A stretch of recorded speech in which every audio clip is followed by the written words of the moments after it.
Peintre, artiste verrier, sculpteur, François Chapuis a une œuvre prolifique. De 1952 à son décès en 2002, il a travaillé sur de très nombreuses églises et monuments classés, ainsi que sur la construction d'édifices contemporains. En 1963, l'artiste détourne les panneaux de polyester renforcés pour créer le mur-lumière. À l'exemple du modèle Heliotrex utilisé pour la construction de la cave de Paris en 1953, ces panneaux de polyester sont composés de 2 lames de polyester renforcées par une lame de fibre de verre.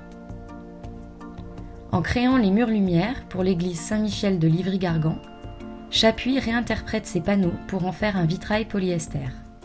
Ce nouveau vitrail naît d'une contrainte architecturale.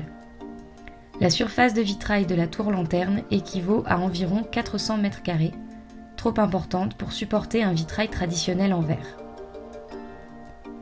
Dans le mur-lumière, il remplace la fibre de verre structurante par des inclusions d'éléments esthétiques qui vont dès lors jouer le rôle de renfort.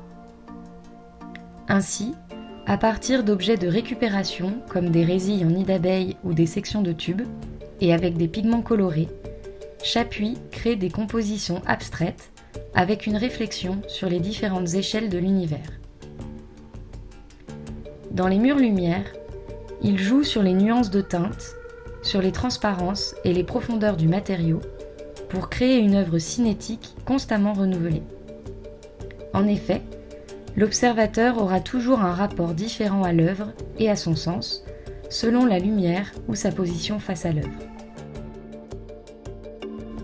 Le mur-lumière est donc le résultat d'une réinterprétation d'un matériau, originellement industrialisé, par un artiste.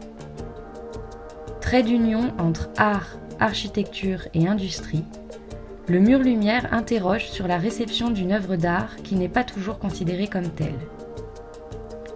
Fait d'un matériau qui n'est pas considéré comme noble, le mur-lumière ne fait pas moins partie intégrante de l'édifice et de sa qualité. Quant à François Chapuis, la richesse et la diversité de ses recherches et de ses interventions appellent à d'autres questionnements autour de son œuvre considérable et qui a encore été peu explorée.